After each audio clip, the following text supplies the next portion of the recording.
we are here today to talk about your guys' new film, Bigfoot Famous, which is a lot of fun. I'm gonna be real honest. You guys got me on the hook with Bigfoot because I just find the whole concept of a Sasquatch in the forest so appealing that I've covered a couple of other films also, which I can't think of right now. Max Brooks did a book called Devolution, which it was about Bigfoot, and with all the zombie stuff that he had done, like of course I read it, and man, it was good. So let's start. But it turns out you guys' film focuses a lot on influencers, and man, you had me laughing with just the way you guys portrayed them. Tell me and everyone else a little bit about the film. Well, Bigfoot Famous, let's see. It started off, we did like a short sketch with our friend Steph Barkley, and we did this. We just want to do something like that was like an influencer, like in the real world. And so we basically portrayed this influencer named Coley, who was like this desperate kind of has been influencer. And she has this birthday party, and no one shows up to it. So she wants to still portray it like online that she has this like huge party with all these people there. So we did a sketch like that, and we just had so much fun doing it. And we're like, wow, this is like so funny and real and like kind of sad. And so we thought about like what that would be like, expanding it into like a feature film. And we've always just had a fascination with Bigfoot, and find there's so much comedy with like the idea of everybody trying to find something that is or is not real, and kind of just combining those worlds of like, yeah, this influencer could be desperate, see a video of Bigfoot that goes viral, and then decide to hire like a crew to go help her find Bigfoot to film on her YouTube channel to make her relevant again.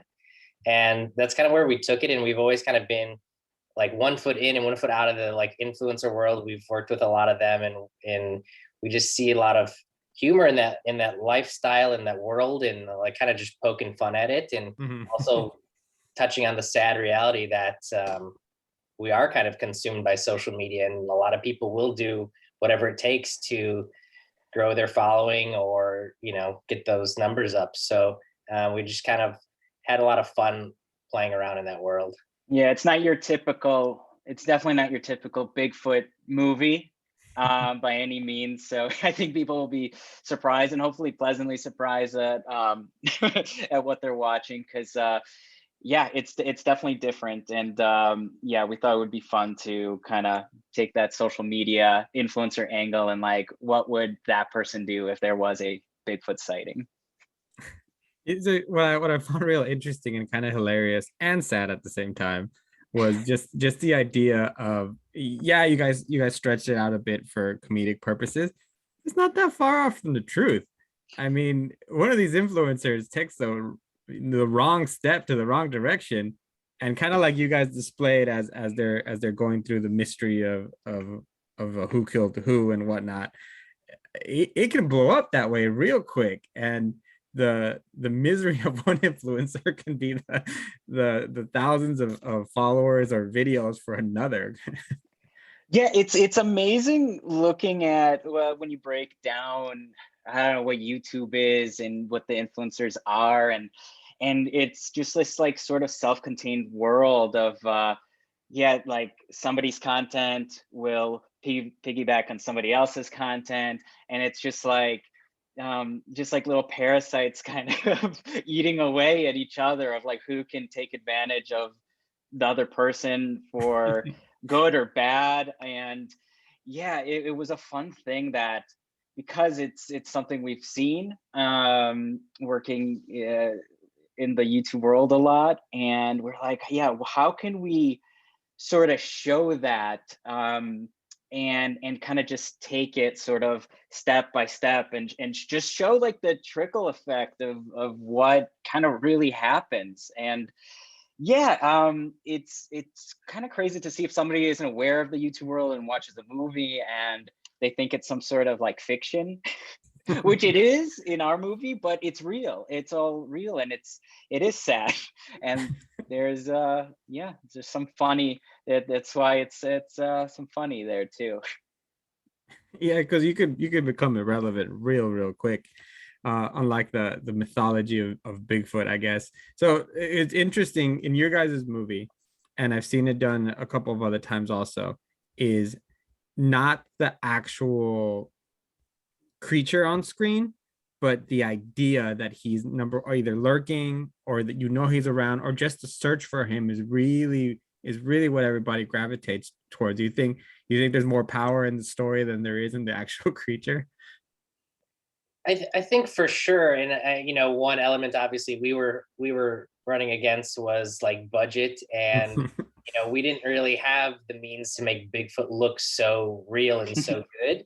So we were trying to be a little more creative with how, yeah, it's more so this idea, right? Bigfoot is almost like a vessel for this kind of like greed, and just how everyone is trying to like get after something that's going to help them be famous, or get the views or the followers. So yeah, we did kind of keep Bigfoot mysterious throughout. And I do, but there's, we've just been watching even horror movies recently, and like Halloween, and I just watched Suspiria, and like even Jaws. Like, for most of those movies, you're not seeing who like the killer is or the bad guy. And I think there is something that leaves your imagination like going wild, and it seems even more haunting when you can't see it sometimes, especially for like, I think what we were able to pull off with Bigfoot, it was probably better to just think about Bigfoot than see him all the time. So I gotta ask you guys, where'd you guys find that awesome Bigfoot costume? The that they wear, that they find at the gift shop, because it was really fun. It's actually Sam's character is the one wearing it. But yeah, man, we found that on just like the internet somewhere. Yeah, when the idea popped in, and we wanted it's sort of like a mascot outfit of just like some, if if you're not able to find Bigfoot, what's the second best option? It's like, well, get a costume. And then we Yeah. thought, I mean, that'll just be even funnier if that characters, are limited to the costume that they're able to get a hold of. But yeah, we just found that online, and had to we had to have it. And yeah, Once we yeah, saw it, we just couldn't stop laughing, like picturing the scenarios that were going to play out with that costume, or like we have to get it. And like it did a little dent in our budget, our props wardrobe budget, but it was definitely worth it, because it's just visually, it also like is not only hilarious, but looks kind of cool and creepy in some moments, I think. So yeah, we were excited that actually made it over to us from wherever it was shipped from. How was having that on? uh it wasn't, surprisingly, the trees covered the sun for the most part, so we got lucky there. Or I was lucky when I was wearing the suit, so it wasn't too bad. The worst was when I had to be in the water with it. That was very upsetting. And it was very cold. It was very cold. So it was okay overall, but upsetting. And Peter still has it at his place. I don't think it's ever been washed. Oh, really? Yeah, probably should wash it, but it's Probably, yeah. still it's still there. And yeah, it wasn't too bad, but I just don't recommend going in water. Yeah, I think that was one of the funniest visuals of it, is Coley and Marty trying to push it out, and then Yeah, they that just was that was incredibly hard to film. And that was not that was not me floating down. Actually, we stuffed it. good. Good. And yeah, but it was, and the current was going, but it wasn't super strong. So the day of shooting, we had to, because we really wanted that shot of the suit floating down the river. And it was pretty difficult to get. And actually, the park ranger that was on set with us helped us, so we were very lucky to have him that day. And he had like materials to put in there. But yeah, the payoff there, we think worked really well. You guys talk a little bit about shooting the film. You guys, how long was the shooting for it? And I think you stayed local in California, I believe, to shoot it. Yeah, so we shot this last July, so it was like, pretty early on in the pandemic, when not a lot of people were shooting stuff or working at all yet. Yeah, clearly like before vaccinations were available. So we wanted to do something like small, pretty contained, not a lot of actors. We actually shot it up in Humboldt County, which is like Northern California. So it's about like a 10-hour drive for us. But a group of, I think 11 of us stayed at like an Airbnb there. We were talking with the Humboldt County Film Commission and worked with them. We were their guinea pig for COVID because they'd never done Oh, any projects with COVID yet. So we had a COVID compliance officer that kind of just checked in on us every day, and we all tested negative before the shoot. And we filmed it all outside in the Redwoods, in Humboldt Redwoods State Park. A lot of it was filmed, and like Sam said, we were with park rangers, which was cool. We had permits and all that, so it was an interesting process because we shot it only in 8 days, the whole film, nice. and it was fully improvised. We had a treatment, like a heavily outlined treatment, but when all the scenes, we kind of cast in a way that we knew we were getting really talented improvisers and comedic actors. The lead, Steph Barkley, and then Chris Kleckner, Lauren Howard Hayes, Kelsey Gunn, Anthony Ma. They're all like super talented improvisers, and we were very confident that they could pull off, like, we just need to get from like A to B. And but yeah, I think that was like the few reasons which helped us shoot it so fast was our DP Dom Lopez was awesome and like did so much heavy lifting. Our crew was very small. We did a lot of like longer one takes, which took longer to choreograph, but once we got them down, it helped us. And we didn't really have to light much because we were outside, and the redwoods give this nice kind of even lighting because they block a lot of the sun.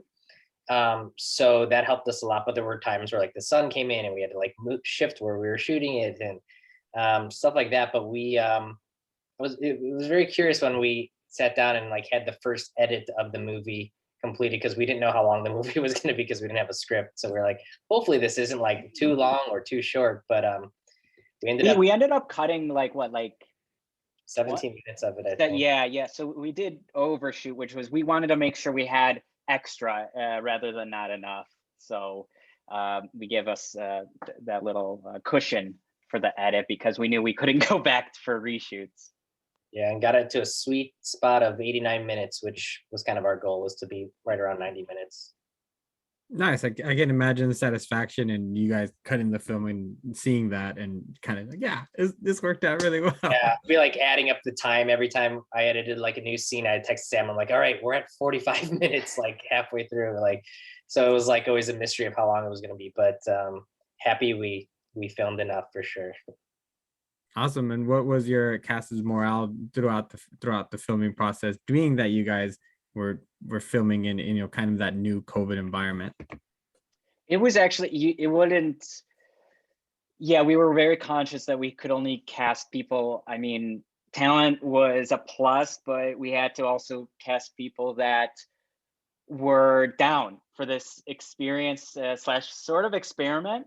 And so morale was high, and everybody, we're very collaborative, so everybody was contributing, so it was very much a team-like effort. So everybody was down and being improvised, and when we'd rehearse, and if something's not working, everybody's throwing, we throw out suggestions and just work at it and tweak things. And so everybody was very, very excited, and we definitely wouldn't have been able to film this as quickly as we did if people were not down. And we had talks with everybody that this is what it's going to be. It's going to be, a little messy, a little dirty, but everybody knew ahead of time, so there were no surprises. So, and we're friends with everybody too, like before the movie as well. So, and then we stayed at the Airbnb, and so we're just like,